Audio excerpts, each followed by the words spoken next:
Hello and welcome to another Reaconteur video, and in today's video I'll be going over every developer spec in Deepwoken, along with every mod item, exclusive races, and basically everything that you can't get. Make sure to subscribe since only about 20% of the people watching right now are actually subscribed. And also I'm currently live on Twitch playing Elden Ring, so drop in after this video, and now let's get into it. First of all, before covering specs, I want to cover all the exclusive races and sub-races. First up is the Heliodar race. Their racial ability gives the ability to fly for about 15 seconds. Not glide like with a glider, just straight up fly. It doesn't remove fall damage though, so Heliodars can run out of wing time and die, or just die for being stupid. They also get pretty good attribute boosts of +3 to strength and fortitude, and then +2 to both agility and intelligence. The next race is Lightborn. Lightborn is one of the most well-known of all the exclusive races, as more than just developers have it. Lightborns have +2 to every stat and no racial ability, but they do actually have 18 different racial variants, so we know where the effort went in terms of developers' works on cosmetics. The people who have Lightborn, I believe, are Supa, Valakis, Agamatsu, and there's, I think,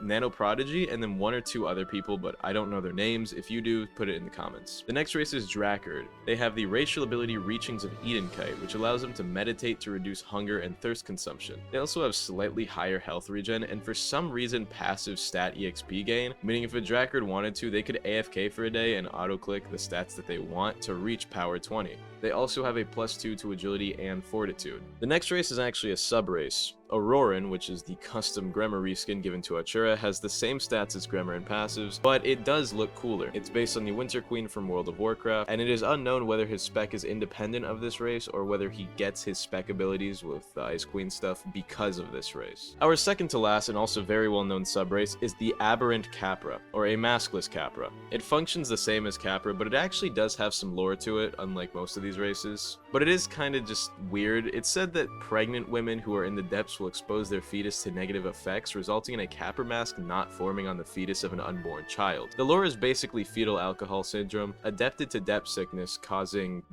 birth deformities. And the final sub-race is Primal Vesperian, belonging to Nuttoons and of course Archmage. There are two currently known variants of it, the Archmage, which has brown variant, and the Nuttoons black variant. They're the same as regular Vesperian, but -1 innate stat point for some reason, which is just weird because it's just inherently worse. And by the way, every sub-race, not all the exclusive races, but all the sub-races like Achura's, actually have 4 innate stat points instead of 5. So they're actually just inherently worse for no reason. Doesn't really make that much of a difference though. Now let's talk about specs, what you've all been waiting for. First of all, the Wishmaker spec, belonging to Iltria. First of all, it has this cosmetic armor unique to Wishmakers, which a lot of specs do have custom armors, although not all of them are known in terms of stats, and some of them actually just have the same stats as other armors which are already in the game. The main part of the Wishmaker spec is the ability to grant people's wishes. Wishing for wealth will give you maximum notes, wishing for power will instantly make you power 20, and wishing for an enchantment will give you the Astral Enchant, which can only be given through a Wishmaker. Wishmakers also give you the Wishbound flaw when you make a wish, which makes insanity damage passive to you and multiplied in the overworld, so NLK is pretty much just unviable if you're going to be taking a wish from someone. But luckily most people don't have NLK since pretty much everyone just wishes for Astral Enchant anyway.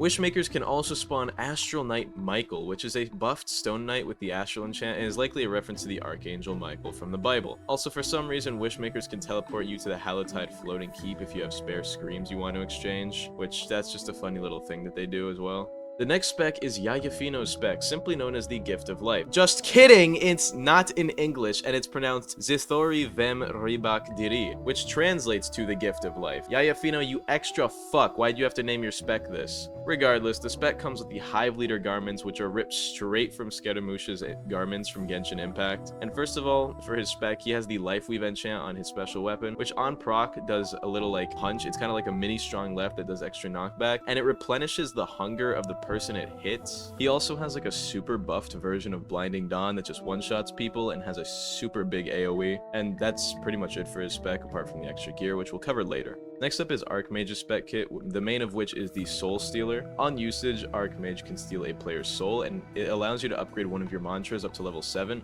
which this is the intended method for getting level 7 mantras, but it's kind of like, You're never gonna see Archmage in game if you're playing normally, so you're probably never gonna get level 7 monsters unless you're like a YouTuber or something. You can also summon horseshoe crabs like the ones which killed Carlia that will chase and kill the people he targets them onto. And he has a reskin version of Roglineage's Gate spell, except it has chains which envelop the people in its radius before teleporting them. Next up is Melonbeard, who has the Prince of the Moon spec, and first of all, it comes with some custom armor known as the Moon's Eye, which has the same stats as the Prophet's Cloak. This is confirmed. He has 3 moves, which I may or may not be able to find footage of, but the first move is an AoE with the Moon's Eye symbol in the middle on the floor, and it just hits people who are within that symbol. The second move is 2 white projectiles that basically act like the last 2 hits of tornado kicks, and a third move which makes him jump, and then he summons and shoots out white orbs wherever his cursor is. This move was actually publicly released as Fleeting Sparks, except the difference is that Fleeting Sparks doesn't have the jump move that he does, which also I think this is a little like it attributes to the developer's laziness, because they literally just nerfed a spec in order to make a new move when they didn't have time to make a new move. Melonbeard also has Archmage's Gate and Zartania's Spec's Skeleton Key, because his gate doesn't work for some reason apparently, but it might be working now, I don't know. Which onto Zartania's Spec, Skeleton Key. It lets him lock or unlock any barrier, but he can also just change the properties to make them bouncy or slow you on contact and a bunch of weird stuff like that. He also bypasses all stat requirements for everything, meaning he can equip weapons or armor of any type at any time on any build, and he can just make barriers or platforms out of nowhere, which he can also use to attack by making them damage on touch and stuff like that. So Zartania's spec is actually pretty cool. And the final spec is the Destroy Man 3 spec. So the first part of it is you get the Coral Fever face permanently. Along with that, you can infect other people, changing their name to Destroy Man the 4th, 5th, and so on for every person who's infected. And for some reason, he can teleport people to guild bases and the base play area, and probably more, but we don't really know much about that. Next up, let's talk about developer exclusive equipment. First of all, the Eternal Restraints, which belong to Archmage. In lore, I believe they were forced onto him as punishment for trying to steal the soul of a drowned god. Funny though, this punishment gives him +5 posture and plus 20% health. Not 20 health, 20% more than his max health. And a talent called Chains of Eternity Cognito Hazard. It is unknown what this talent does, however, as most developer equipment talents are also unknown. This equipment, along with Nuttoon's Stag Wraps, are the only 2 particle-emitting arm equipments in the game. And speaking of Nuttoon's Stag Wraps, they have unknown stats because Nuttoon loves gatekeeping. Kind of like how he gatekeeps his artistic abilities from me and won't draw me a banner! Anyway, the Stag Wraps are believed to be manifested from the song, so they're not like a punishment like Archmage, but you know, pretty good stats on a punishment. Nuttoon's other equipment, the Toon Goggles, innately give the ghost talent when worn, however the rest of the talent stats and other stuff involving this are also unknown. Onto Yayafino's dev equipment, the Hive Great Lord's Royal Adornment. Taken 1-to-1 from Genshin Impact, it gives plus 10% health and 5 posture, and it also has the innate talent Ashes on Fire. However, there's still no info on this talent whatsoever. And for some reason, if you wear this hat and you aren't Yayafino, you just get instantly and permanently banned from Deepwoken. Like if you were hacking in the game and you could spawn hats that were cosmetic, you could probably wear like Nuttoon Stag Wraps or something, but if you were to wear this hat, you would just get banned from the game. And finally is the Inquisitor's Duster, which currently has 1 innate trait of having 2 rare pips guaranteed, but it's not really a dev exclusive thing because it's supposed to come out with Conquest, so it's kind of just like, you know, a testing thing. Next up, and my favorite category of items, is the mod shop items. First up, which you may recognize if you've seen my Deepwoken drip rankings, is the A Lot of Hats.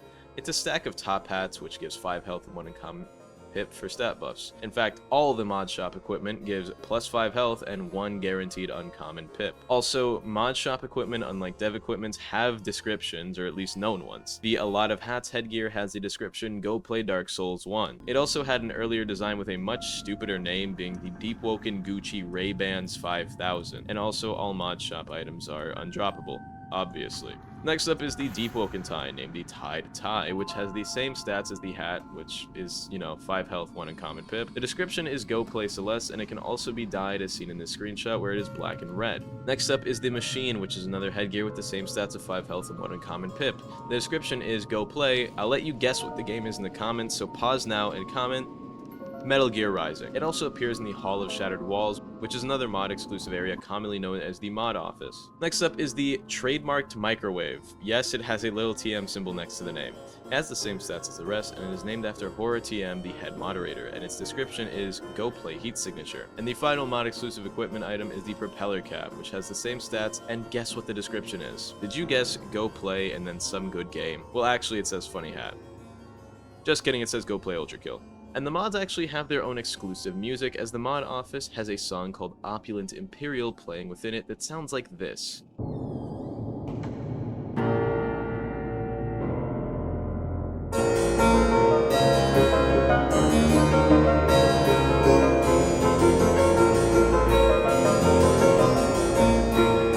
Also, mods have Yum Yum bars and a coffee machine, which give max hunger and a damage buff, and then the coffee will give you max thirst. I used to have old footage in the mod office, but I lost it sadly because I wiped my PC drives. Anyway, I hope you all enjoyed this video. I love you all. Shoutouts to YouTube members Kenix, Rayont, Jake, Cyberboy21, and Drizzy Drake Fan 22. I love you all. Have a great day, and goodbye.